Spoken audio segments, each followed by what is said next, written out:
Olá, pessoas! Eu sou a professora Annelise. Calma, você ainda tá no meu canal. Eu só mudei um pouquinho aqui o cenário, porque eu tô gravando aí nas pressas para falar sobre o Enem 2019, sobre a prova de Ciências Humanas e mais especificamente sobre a prova de História.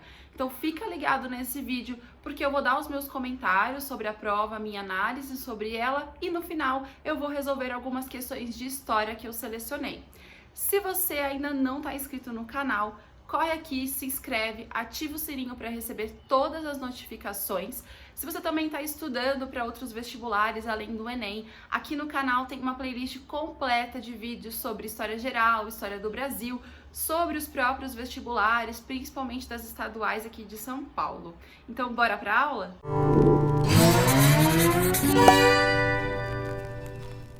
Bom, antes de falar sobre a prova de Ciências Humanas e a prova de História, eu queria fazer um comentário geral sobre as minhas observações a respeito da prova.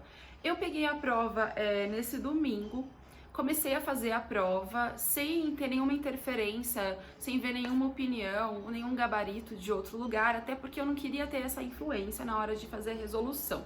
Queria sentir como se estivesse fazendo a prova mesmo, mais ou menos como vocês. Claro que não tem nem comparação, mas mais ou menos por aí, né? E quando eu fiz a prova, eu senti assim muitas vezes que o aluno poderia ficar entre duas alternativas. Isso parecia bem forte, bem nítido ali, né? Essas duas alternativas ficaram bem relevantes e aí acabava confundindo um pouco. Então talvez, eu acredito que vocês também tenham tido essa observação.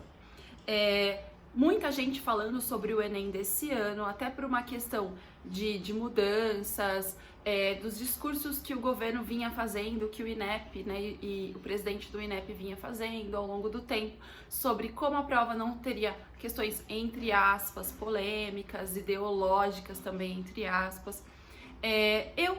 A respeito da prova de Ciências Humanas, o que eu percebi, né? Realmente o perfil ele mudou um pouco. A gente teve muitas questões aí de filosofia e sociologia, ou até mesmo muitas questões interdisciplinares. Então, na segunda-feira eu falei com alguns alunos, ou até ex-alunos que me mandaram mensagens, dizendo: professora, eu não achei a prova de História. Onde que estava a prova de História? Né? E assim, aí a gente tem alguns problemas, né? Muitas vezes essas questões de História, elas acabavam sendo interdisciplinares, ou muitas vezes também tem uma questão de visão sobre o que seria uma prova de História, né? Uma prova mais decoreba, uma prova mais factual, que peça para você desenvolver os acontecimentos históricos. Isso não é exatamente história, né, gente? Então, assim, o Enem, ele nunca foi dessa forma. Ele pede e quer que você perceba o desenvolvimento dos processos históricos, até mesmo das mudanças, das transformações históricas. Então, muito provavelmente essa visão de decoreba e de uma pergunta assim muito factual, ela não vai estar no Enem. Eu não vi ela dessa forma no Enem esse ano. Claro que eu percebi que as questões elas estavam muito mais objetivas e interpretativas. Isso não significa que a prova de História foi uma prova de interpretação, mas muitas vezes você tinha que tomar cuidado com o enunciado, com essas questões e tudo mais.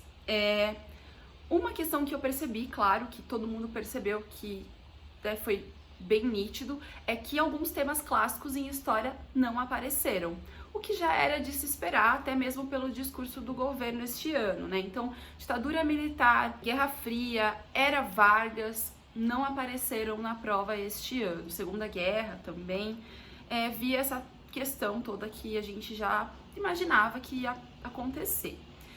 No entanto, alguns temas que antes eram cobrados e que permaneceram aqui no Enem, de certa forma, como as mudanças temporais, então aquela questão sobre o final da Idade Média, né, para a moderna, questões sobre patrimônio histórico, cultura material e imaterial, questões sobre revoltas de forma geral, até mesmo questões de minorias sociais, como sobre os quilombolas, elas acabaram aparecendo.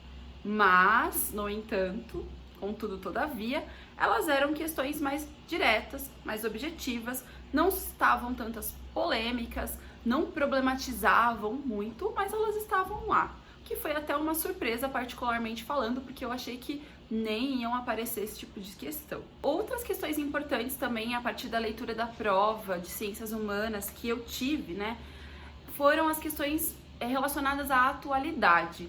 Então, as noções desses conteúdos mais recentes, elas apareceram muito, né? Então, aqui fica uma dica para vocês, é muito importante a gente ficar atento nessas questões de atualidades, até mesmo na redação, por exemplo. Então, vários alunos comentaram, né, me mandaram mensagem dizendo: professora, eu falei sobre o Ministério da Cultura, e aí eu saí da prova e eu fiquei sabendo que o Ministério da Cultura não existe mais.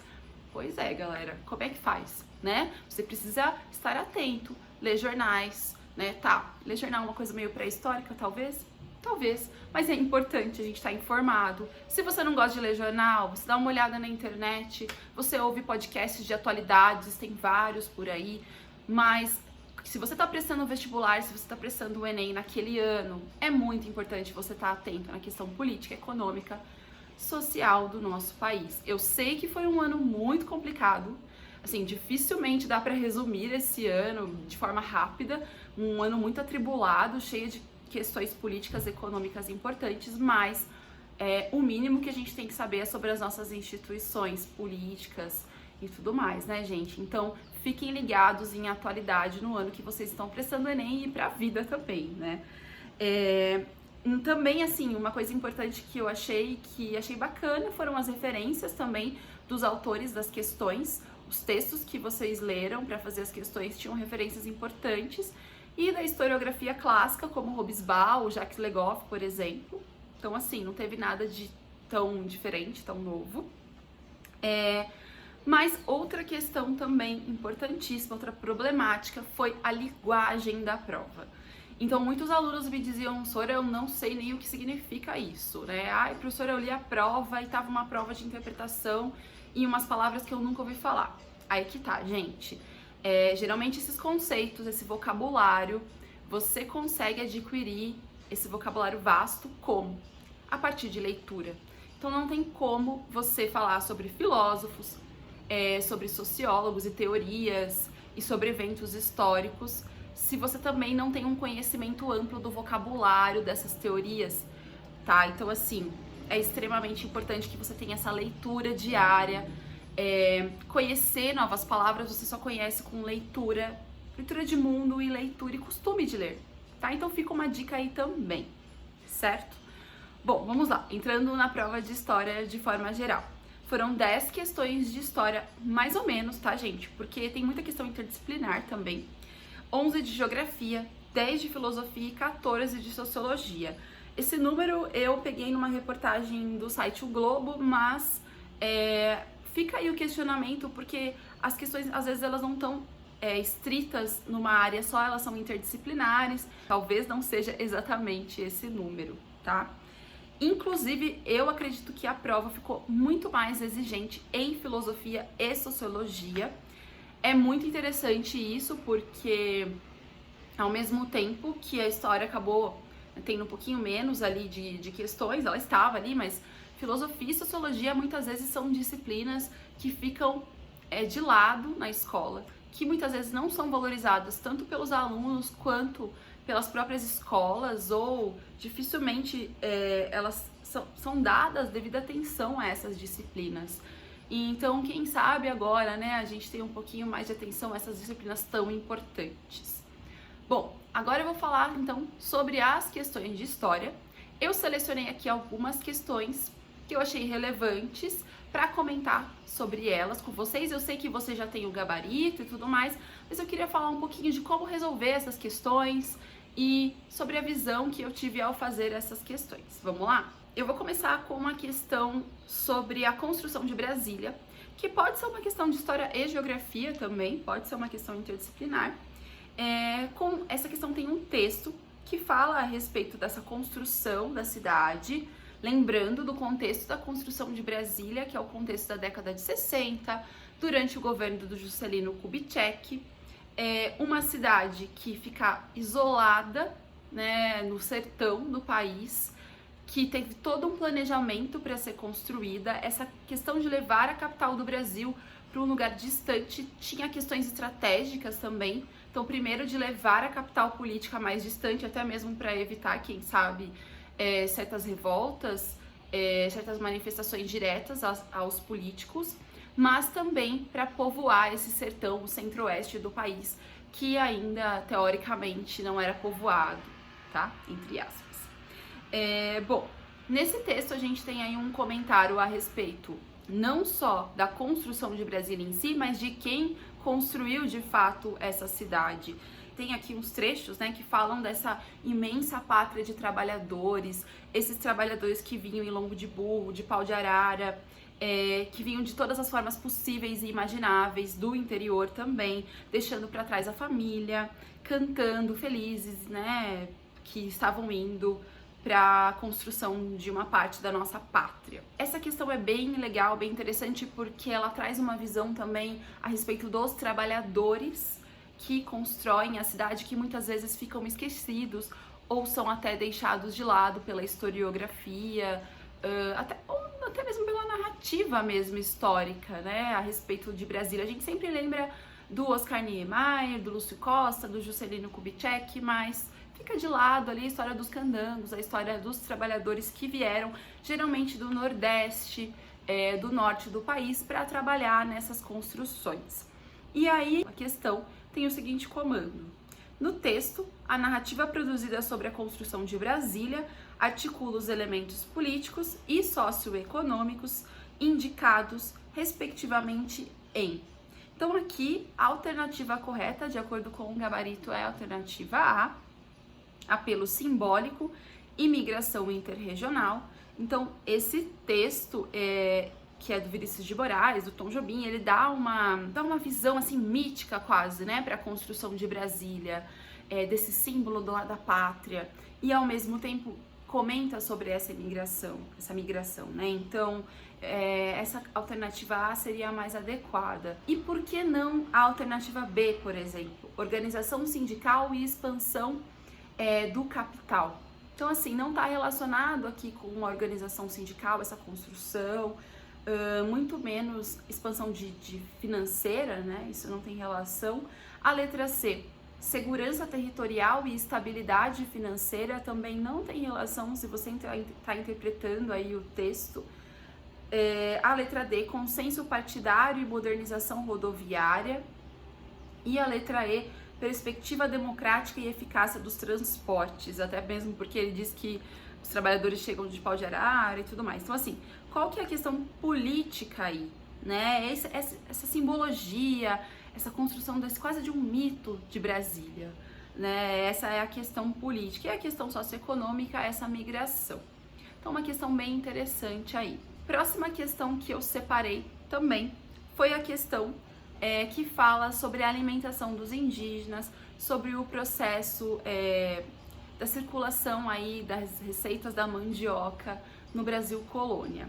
Eu achei essa questão muito interessante, ela traz também uma difusão dos hábitos alimentares, ela traz também essa ideia de patrimônio regional, de patrimônio histórico. Tem um texto que claramente demonstra que esses nativos que estavam no Brasil entram em contato com os portugueses que vieram para cá, e há essa mistura de culturas e de hábitos que eram os indígenas com o português e os africanos também, né? E que logo o uso da mandioca, da farinha de mandioca, é levado para outros locais, como a África, por exemplo. Talvez essa questão podia te confundir um pouco de você pensar sobre a troca comercial da mandioca por escravizados, mas o foco maior aqui tá mais nessa relação de apropriação mesmo dos usos, dos costumes do indígena, de serem levados para outros locais. Então o enunciado diz: considerando a formação do espaço atlântico, esse produto exemplifica historicamente a... Então aí seria a alternativa A, difusão de hábitos alimentares.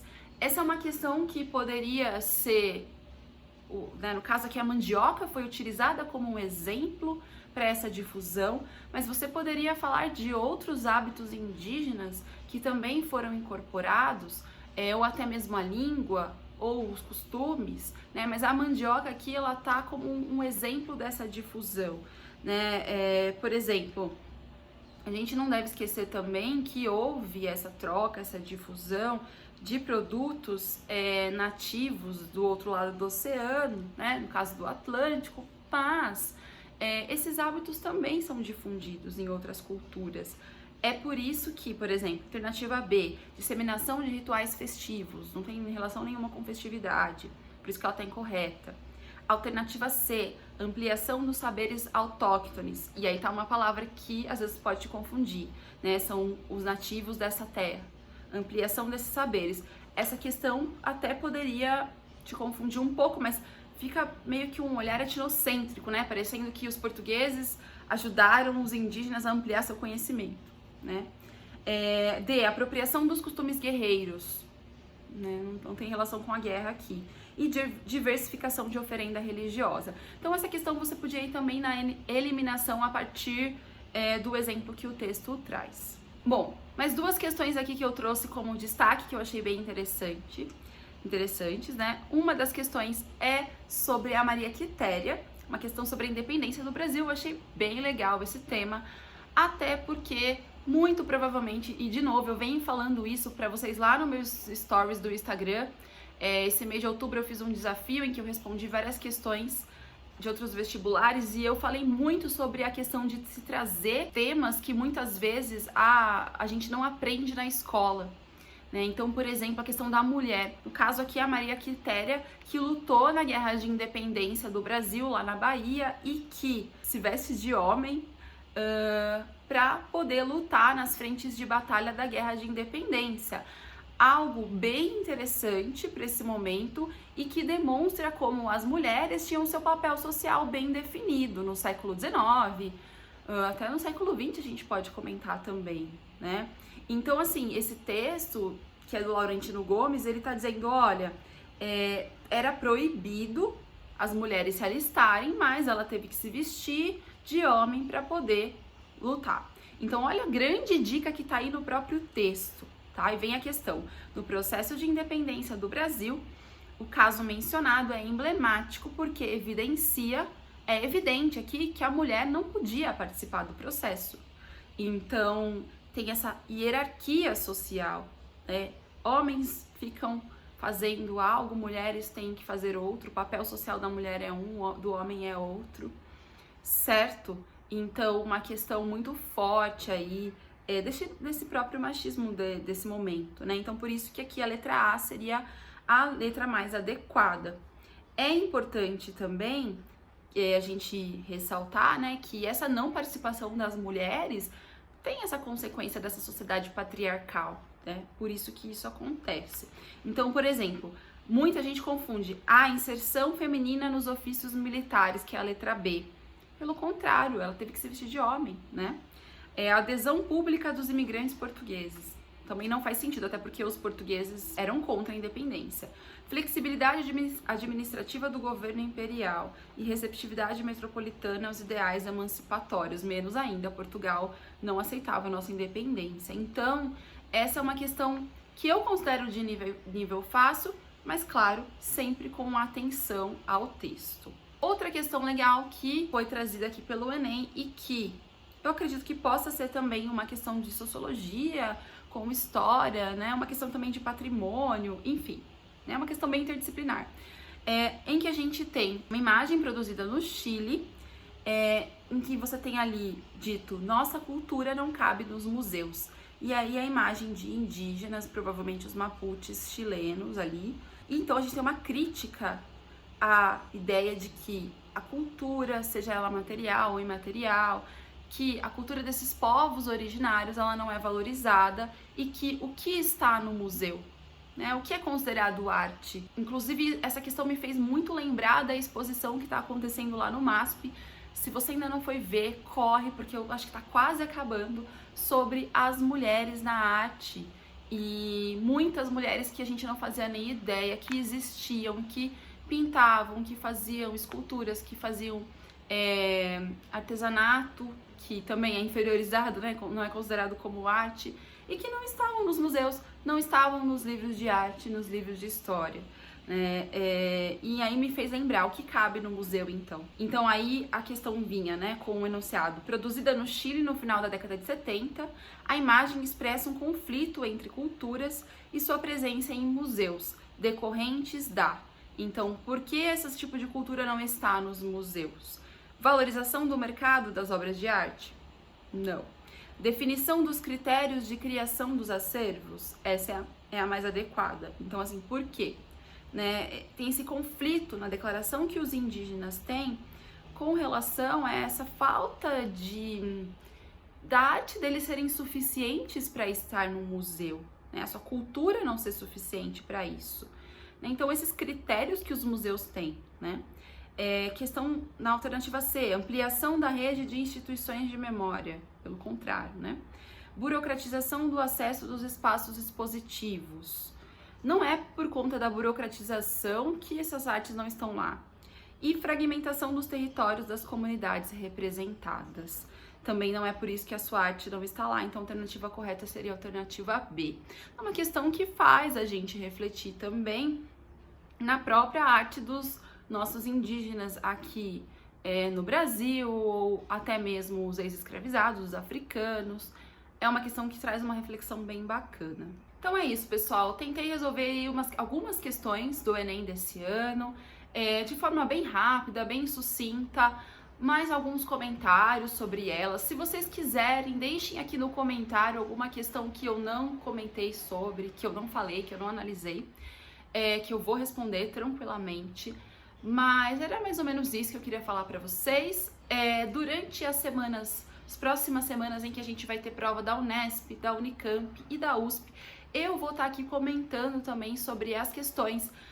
Uma coisa importante é que eu não lancei vídeo logo no domingo ou na segunda-feira, porque eu ainda estava resolvendo as questões, eu ainda estava absorvendo essa prova, porque eu acho que não é legal sair falando logo para vocês, fazendo comentário, até porque se eu não tenho conhecimento da prova, por que eu vou falar sobre ela, né? Então, assim, eu achei interessante, até demorei um pouquinho mais para comentar sobre a prova, mas eu acho que, resumindo, é essa a minha ideia.